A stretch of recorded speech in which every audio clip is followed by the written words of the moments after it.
안녕하십니까. 어, 오랜만에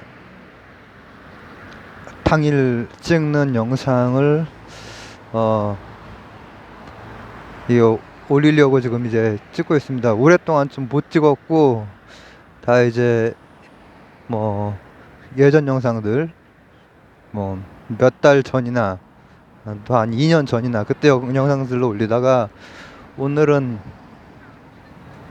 그동안 계속 못 찍어가지고 이거 가방 보시면 알겠지만은 도서관에 나와서 지금 좀 어거지로 나와가지고 내가 좀 재미있게 이제 할 수 있는 거 두 개를 결합을 시켰죠. 진돗개 호구, 호피무늬 있는 그 진돗개하고 또 컴퓨터의 아빠 앨런 튜링을 결합시켜서 그러면 이제 무슨 얘기를 할지 이제 과학 좋아하시는 분들은 줄무늬 그 얘기겠구나 이렇게 생각을 하시겠죠? 맞습니다. 그 얘기이고 근데 이제 그 얘기에서 좀 더 그 시야를 확대해서 좀 더 크게 가보려고 해요. 우선 저는 진돗개는 실제로 이제 뭐 본 거는 백구 항구는 많이 왔죠. 근데 호구는 실제로 본 적은 없어요. 그 저기에서 블랙탄도 이제 실제로 본 적이 있고 근데 어, 유튜브라든지 이런 데에서는 호구를 봤죠. 호구도 있고 뭐 제구도 있고 뭐 이렇게 몇 있잖아요. 그게 뭐 순종 혈통이냐 뭐 이런 건 다 제끼고 일단 호구라고 하는 것은 호피무늬 그 이 미간 쪽 이마 쪽부터 해서 호랑이처럼 무늬가 쫙쫙쫙쫙 그 뻗어 나가는 그걸 말하는 거죠. 그런 호구가 있는가 하면은 줄무늬 말고 점박이 강아지도 있고 다른 동물들도 마찬가지죠. 다른 동물들도 호랑이 같은 호랑이는 원래 호구가 이제 그 호랑이 호자에서 온 거니까 그 줄무늬 미간으로부터 시작돼서 몸 전체를 살벌하게 문신한 그 줄무늬 그리고 이제 표범 같은 경우에는 점이 있죠.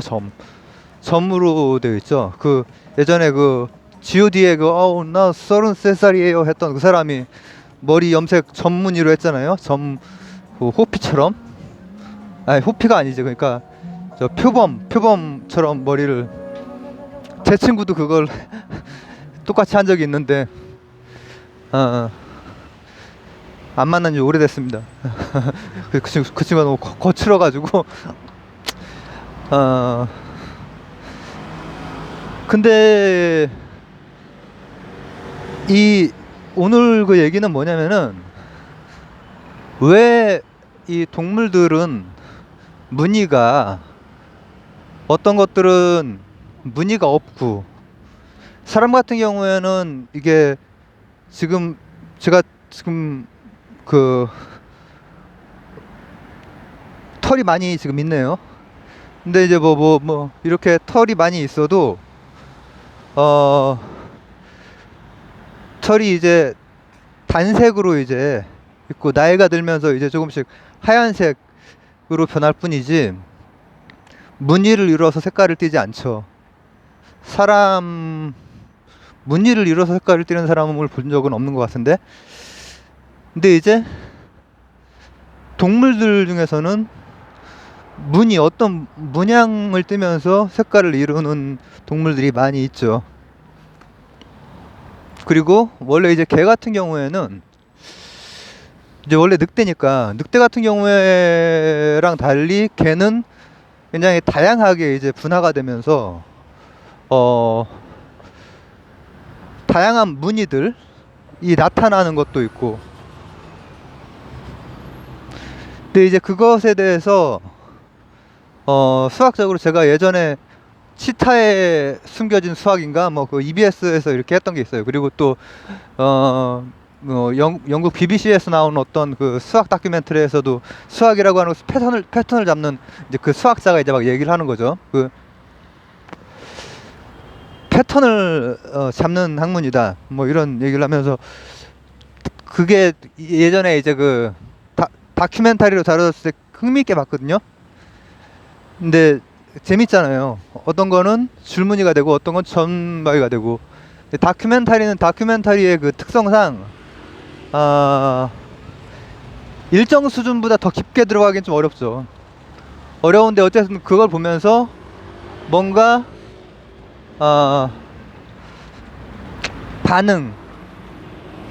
반응을 하고 확산을 하고 활성을 하고 억제를 하고 하면서 그 무늬가 만들어진다라고 하는 것까지 이제 거기에 나왔던 것 같아요.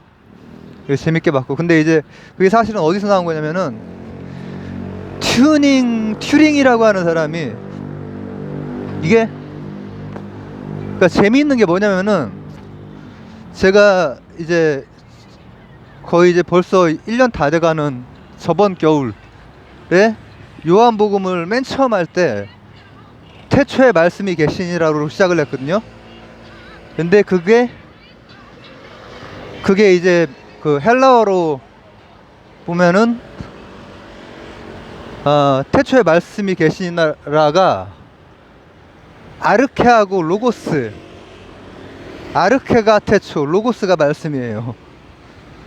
이상한 데에서 그리스 철학이랑 요한복음이랑 만나듯이 튜링이라고 하는 컴퓨터의 아빠도 이상한 데에서 진돗개와 만나요.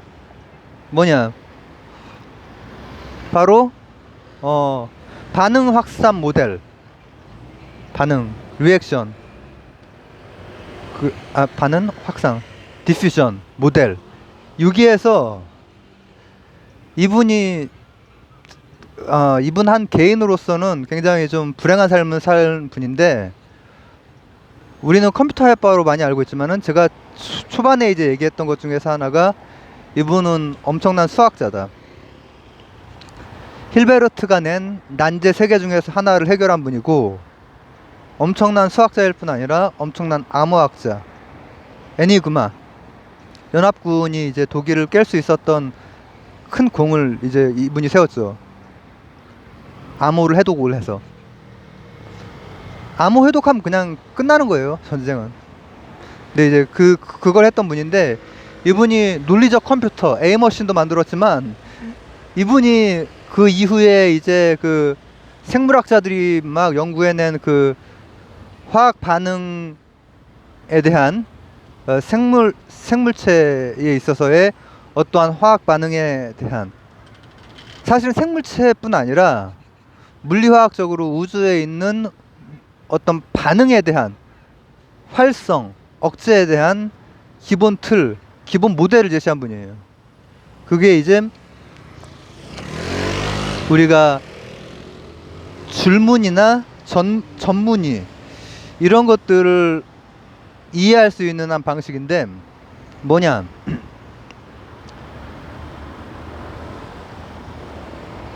어떤 짙은 무늬가 있다면, 호랑이 같은 그런 무늬, 아니면 호국 같은 무늬, 지금 이 튜링에서부터 해서 그 이후에 이제 뭐 계속 연구가 진행되고, 그리고 이제 가장 생물학적으로 많이 지지받는 가설은 머레이라고 하는 분이 이제 체계적으로 좀 설명을 하셨거든요. 체계적인 설명. 근데 이것이 법칙이나 이론 이걸로 가기에는 그러나 훌륭한 가설, 수학적 가설, 그걸 좀 설명을 해보려고 하는 거예요. 그게 왜 그렇게 일어나는지, 왜 그렇게 일어나는지를 보고 그걸 확대를 해버리면은 세상이 달리 보여요. 그래서 수학이나 물리나 화학이 설명력이 굉장히 보편적으로 설명이 가능하거든요. 뭐냐면은 전무늬만 설명할 수 있는 게 아니라 조개껍질 문양이나 입천정의 주름이나 이런 것들도, 심지어는 어떤 이런 생명체의 그 화학 작용뿐 아니라 물리적인 어떤 음파의 작용, 이런 거에서도 활성과 억제라고 하는 두 가지 요소를 가지고 이제 그 반응, 확산, 이 모델로 설명이 가능하다는 거죠. 이 얘기는 뭐냐면은 생명체가 후구가 태어나서 멜라닌 색소 요것을 활성화시키는 어떤 그 형태소라고 표현을 하는데, 어쨌든 그런 게 있어. 활성화시키는 놈이 있고 억제하는 놈이 있어. 활성이 되면은 줄무늬가 되는 거고 짙어지는 거고, 억제가 되면은 밝아지는 거죠. 근데 이분이 이것을, 그러니까 튜닝이라는 분도 개인적으로는 참 불행한 삶을 사셨고 젊은 나이에 요절을 하셨던 걸로 제가 지금 기억이 나는데, 근데 그 짧은 기간 동안에 어마어마하게 많은 일을 하셨죠. 네가 왜 여기서 나와? 이런 데서 되게 많이 나오시는 분이거든요. 별의별 곳에서. 근데 이게 뭐냐면은 어딘가에 활성, 이를테면 멜라닌이 활성이 되면은 그게 이제 자가촉매 역할을 하면서 활성이 확 되는 거야. 반점, 까만색 줄이 됐건 반점이 됐건 이게 확 되는 거야. 근데 그때 그 촉매는 또 뭘 또 같이 촉발시키냐면은 억제소를 엄청나게 불러들이는 거예요. 화학적으로. 그러니까 화학적인 하나의 모형이에요. 가설이에요. 가설인데 굉장히 많은 동물을 그분은 거의 뭐 20세기 중반 정도의 그분이니까 그때 이후로 한참 동안 그 같은 설명으로 지금 꽤 정합적으로 설명을 하고 있는 셈이거든요. 그래도 아직까지는 어떤 법칙이라기보다는 이론이나 어떤 가설에 가깝죠. 벗어난 것도 많이 있고 해서. 근데 활성이 되고 억제가 되면은 활성되는 부분, 억제되는 부분, 활성되는 부분, 억제되는 부분, 이게 바로 활성되는 부분이 까만색 부분, 억제되는 부분이 하얀색 부분, 까만색 부분, 하얀색 부분에서 호랑이의 이 딱 왕자가 새겨지는 거죠. 그러니까 활성이 될 때 바로 억제가 양쪽 옆에서 일어나는 거야. 그리고 나서 그 바로 옆으로 또 활성, 억제, 이게 교체가 되면서 그거를 평면에다가 이렇게 놓는다면은 마치 사인 그래프처럼 이렇게 그려지는데, 그게 이제 만약에 멜라닌이다 그러면 그게 이런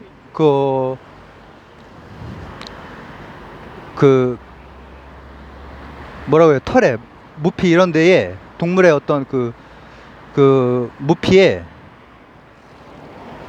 줄무늬가 됐건 반점이 됐건 이렇게 형성이 된다는 거죠. 그래서 이제 그걸로 제가 한 10년 20년 한참 전에 그 다큐멘터리 치타의 방정식인가 뭐 그게 있거든요. EBS 한번 찾아보세요. 그걸 재밌게 봤는데, 그거에 대해서 이제 여기까지 설명할 거면 그냥 그걸 제가 링크를 걸면 되고, 거기에서 좀 더 나가보려고 하는 거죠. 이게 하나의 이제 수학이 가지고 있는 힘이고, 또 수학적인 창의력이 있는 사람이 처음에 그런 모델 하나를 제시를 하고 나서 이게 점점 구체화되고 머레이 정도가 되면은 이제 이게 어떤 발생을 할 때 시기별로 이른 시기에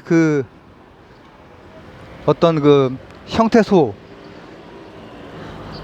활성 억제하는 그것이 발현을 했다면은 너무 이른 시기에는 그냥 백구나 황구처럼 이런 시기에 발생한 거는 발현되질 않는 거야. 근데 한 중간 정도 시기에 이런 설을 펼치는 거예요. 중간 정도 시기에 되면은 이게 이 그래프에 따라서 딱딱딱딱 왕자 문신이 쫙 몸에 새겨지면서 호랑이처럼 아니면 호구처럼 그러면서 결국은 줄무늬가 되는 거죠. 줄무늬 얼룩말도 그렇고 그렇죠. 근데 이제 그건 뭐 크기라든지 뭐 그런 거랑 관련 있는 게 아니고 이 사람의 가설은 그리고 가장 지금 그래도 뭐 설득력 있게 받아들이고 있는 가설은 발생의 그 시기 중에 어느 시기에 그 발현을 하느냐, 그 화학 반응이 그 반응 확산 반응이 언제 발현을 하느냐에 따라서 끝부분에 태아 발생의 끝부분에 되면은 이게 점 형태로 이것도 크기랑 관계없이 뭐 표범 같은 거 치타 같은 거 점 형태로 이렇게 딱딱 찍히잖아요. 동글동글하게. 걔네들이 이제 동그란 문신을 하고 있는 거지. 이게 튜링이라고 하는 컴퓨터의 아빠이자 이 사람은 뭐를 제일 크게 쳐줘야 될까? 각각의 영역에서 다르게 이렇게 생각을 하겠지만 이제 저는 수학자로서 이제 가장 크게 이제 생각이 들어요. 이 사람이 바로 이 컴퓨터가 수학이 메타적인 결정을 못한다라고 하는 걸 증명을 해내면서 그걸 보완하면서 수학이 발달했고 그걸 보완하면서 그 증명을 해내면서 이제 폰 노이만이라든지 이런 사람들과 함께 그 논리적인 컴퓨터 이게 이제 발달을 한 거거든요. 그때부터 태동을 한 거거든요. 수학이 괴델에 의해서 깨지면서 더 견고해지듯이 컴퓨터도 이 튜링에 의해서 한번 깨지고 나서 견고해진 거예요. 지금 할 수 있는 인공지능을 하는 거예요. 그래도 그 인공지능이 메타 결정을 못 한다라는 거죠. 근데 여기에서 끝나는 게 아니라 그러면은 뭔가 반응을 하고 확산을 하는 이를테면은 화학적으로 가능한 모든 자연현상은 그 모델로 어느 정도 정합성 있게 설명이 되는 거예요.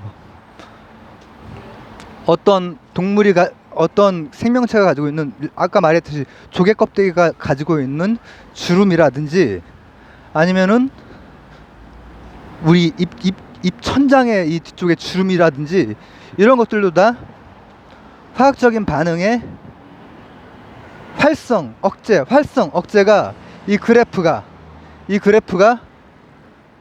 입체적으로 3차원적으로 들어와서 구현이 되는 거죠.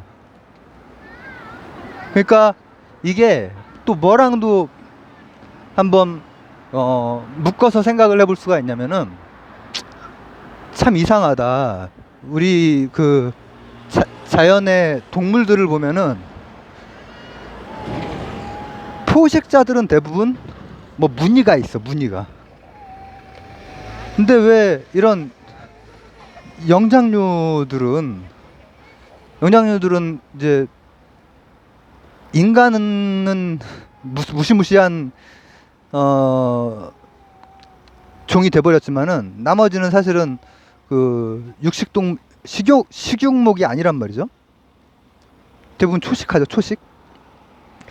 근데 무늬가 별로 없어. 그래서 좀 이상한 거야. 왜 그럴까?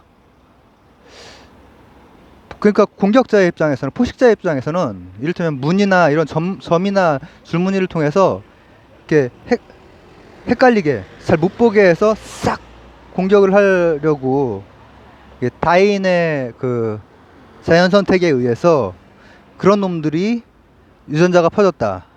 이 설명이 가능한데 포식자도 안 먹히기 위해서는 막 여기저기 무늬를 만들고 국방색, 그 군복 같은 거 그렇게 원래 몸에 되어 있어야 되는데 왜 안 돼 있을까? 다른 식으로 접근을 하니까는 답이 나오는 거야. 그러니까 어떤 건 되어 있지. 얼룩말 같은 걸 되어 있잖아. 그러니까 얼룩말은 만약에 쫙 뭉쳐 있으면은 어디가 시작이고 끝인지를 그 사자들이 막 그 찾기가 힘들고. 근데 그렇지 않은 경우도 많은 거야. 근데 그것을 다른 각도에서 이제 영 그거랑 관련 없을 것 같은 컴퓨터 하는 사람이 냈던 모델, 반응 확산 모델에 따르면은 이게 정합적으로 설명이 돼. 실제로 어떤 생체 화학작용이라든지 이, 이 물리적인 세상 내에서 일어나는 반응과 확산의 작용은 간단하진 않지만 방정식으로 표현을 할 수가 있단 말이죠. 방정식. 그 방정식은 방정식을 한번 이렇게 검색하면 아마 나올 텐데, 튜닝 방정식이라고 해야 되려나? 검색을 쓰면은 별거 아니고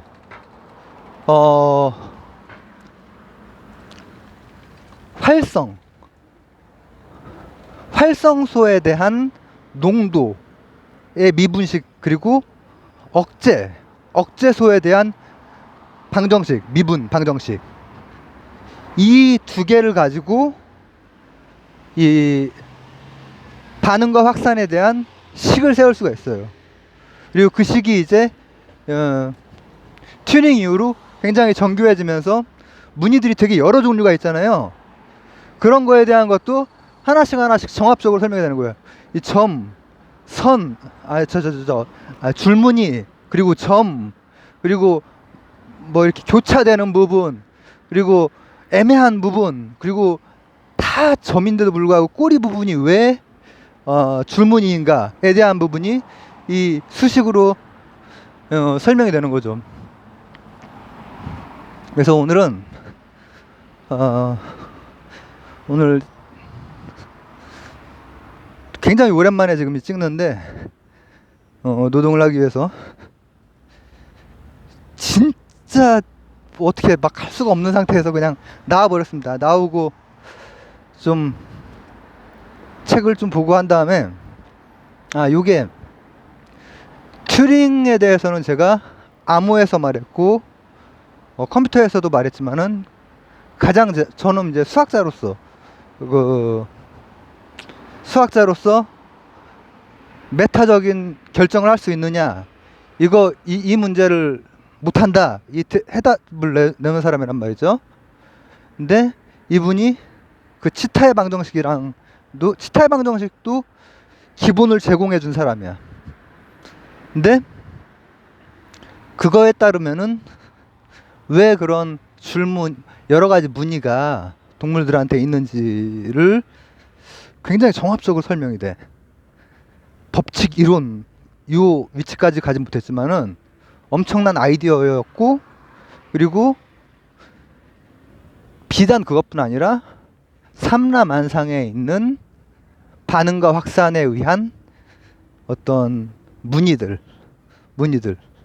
활성 억제 이런 것들이 설명될 뿐 아니라, 이게 딱 조금만 더 가면은 이게 다른 데에도 되게 많이 응용되거든요. 뭐냐면은 포식자와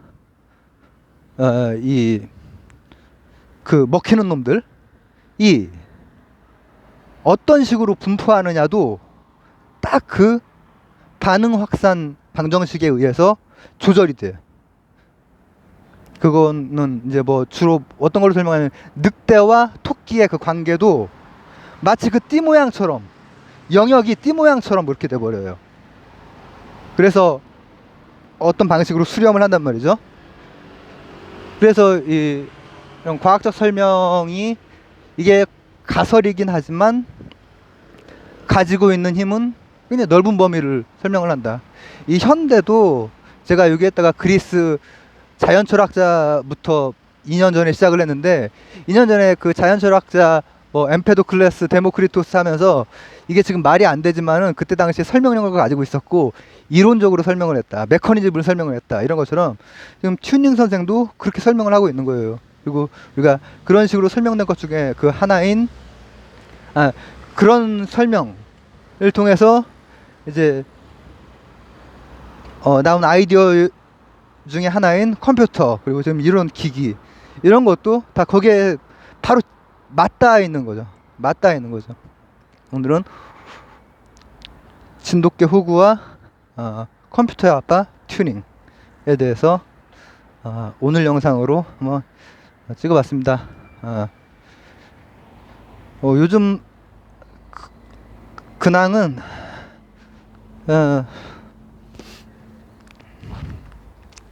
이제 그 저번 진료 받고도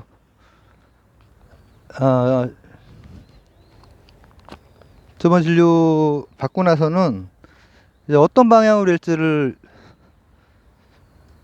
전혀 모르는 상태이기 때문에 그래서 좀 다른 때는 이제 그 뭘 어떻게 해야지 뭐 어떤 준비를 해야지 이런 것들이 좀 있었는데 지금은 그냥 근긴장 이상을 근긴장 이상 앓는 분들을 많이 그래도 보신 분한테 의뢰를 받았다는 거 하나랑 그리고 어떤 걸 할 수 있을지는 이제 제가 물어봤죠. 제가 이제 그날 간단하게 영상에다가 내용을 그날은 길게 남기기가 좀 어렵더라고요. 근데 모르겠다고 뭐 약물 그리고 치료 그리고 수술 이거 셋 다 할 수 있는 분이긴 한데 모르겠다고 이제 하더라고요. 왜냐면 이제 지금 하신 분이 치료에 있어서 정말 베테랑인데 이제 어떤 한계에 부딪혔기 때문에 지금 의뢰해 주신 분은 치료 자체 전문가라기보다는 파킨슨 함께 보시기 때문에 대부분 그래서 좀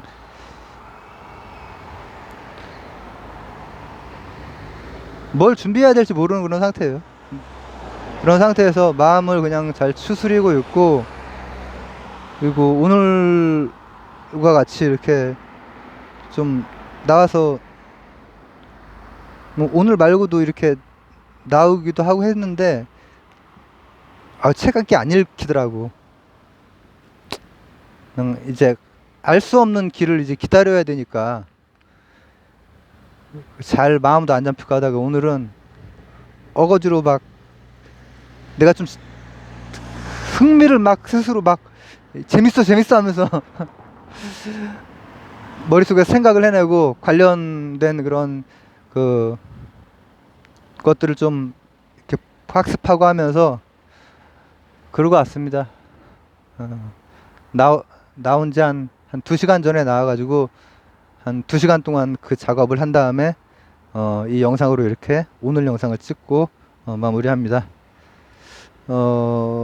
당분간은 이전 영상을 주로 많이 올릴 것 같아요. 이게 지금 이렇게 하기가 좀 쉽진 않네요. 쉽진 않아서 이전 영상을 좀 많이 올릴 것 같고 조금 어떻게 이게 방향을 제가 알 수가 없으니까 근데 어쨌든 방향을 알 수 없더라도 나는 내 스스로가 좀 스스로 다잡아야 되는데 그런 게 조금 더 잘 되고 할 때 언제 한번 실방도 한번 켜도록 하겠습니다. 감사합니다.